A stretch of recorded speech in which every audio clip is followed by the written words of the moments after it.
Doctor live TV, सच सबसे आगे। मेरा नाम राशिद जहीर है और आप लाइव टीवी देख रहे हैं। डॉक्टर कफील, BRD medical college, Gorakhpur, Uttar Pradesh सरकार, इन चार शब्दों से पूरा देश इस वक्त वाकिफ है और काफी समय से वाकिफ है। वजह, पूरे देश ने देखा कि डॉक्टर कफील के साथ उत्तर प्रदेश की सरकार ने किस तरह का व्यवहार किया, किस तरह का उत्पीड़न किया।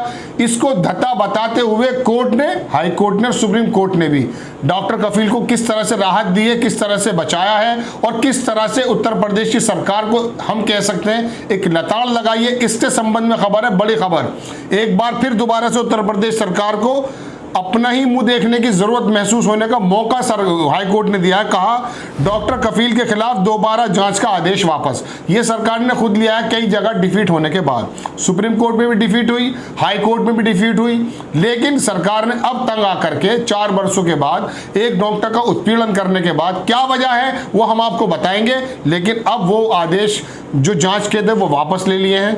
अब आप सुनिए, अमर उजाला की खबर आपकी स्क्रीन पर है कि 4 साल से निलंबित रखने के औचित्य पर भी हाई कोर्ट ने सरकार से जवाब तलब किया कि 4 साल से आपने डॉक्टर कफील को निलंबित क्यों किया है।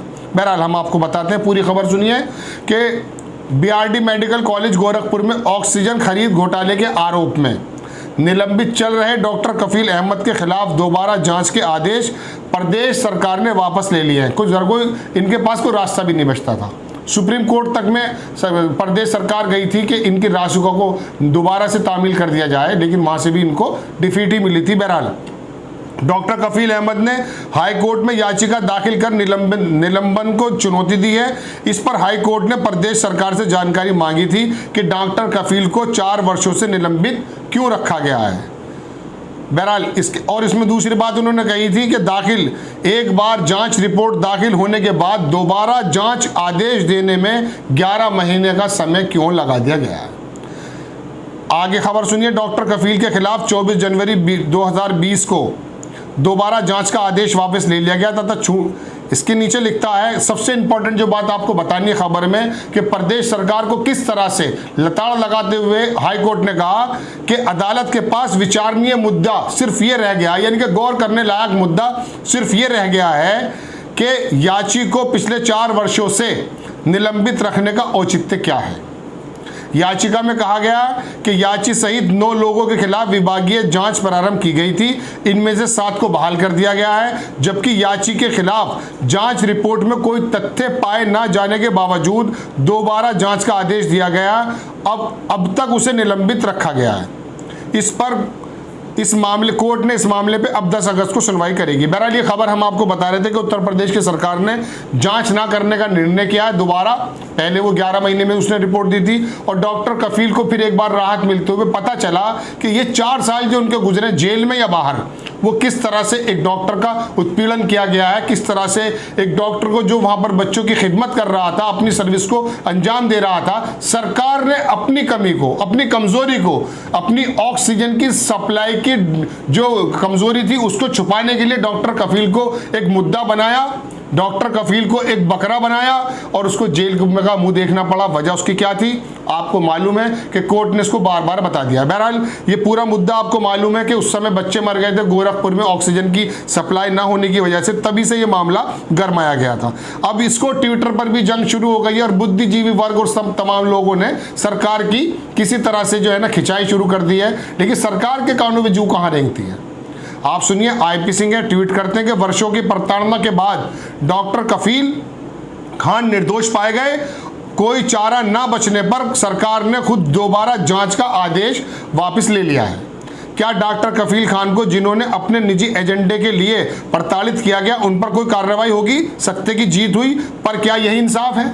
इतने दिन एक डॉक्टर जेल में रहा, प्रताड़ित होता रहा, क्या वाकई ये इंसाफ है?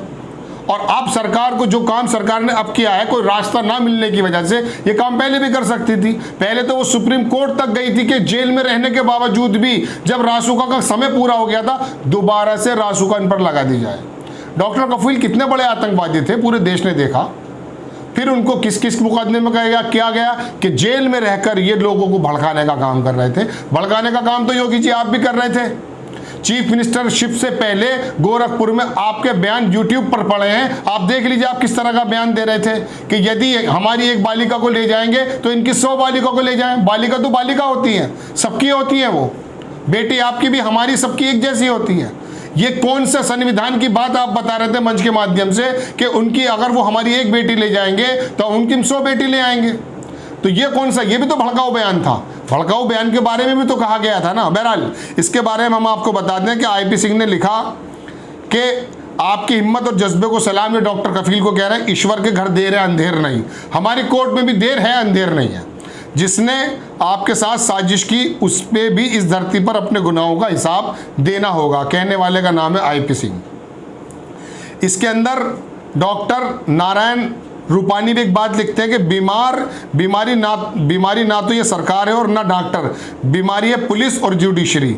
पुलिस रिफॉर्म्स कोई पार्टी या सरकार करना नहीं चाहती। जब तक ये रिफॉर्म्स नहीं होंगे तब तक ये जहर पीना पड़ेगा समाज को। एक लिखते हैं रजनीकांत कुमार, बहुत इंपॉर्टेंट बात है, सुन लीजिए कि Gorakhpur BRD hospital oxygen cylinder में कमी से 90 बच्चों की मौत हो गई थी 2018 में। तब भाजपा के मंत्री ने कहा था कि अगस्त महीने में बच्चे मरते ही हैं, और ये वाली बात काफ़ी ज़्यादा ट्रोल भी हुई थी कि भारतीय जनता पार्टी के नेता ने ये बात कही थी कि अगस्त के महीने में वहाँ तो बच्चे मरते हैं। तो फिर आप क्या करते हैं? आपको सरकार में क्यों लाया गया है?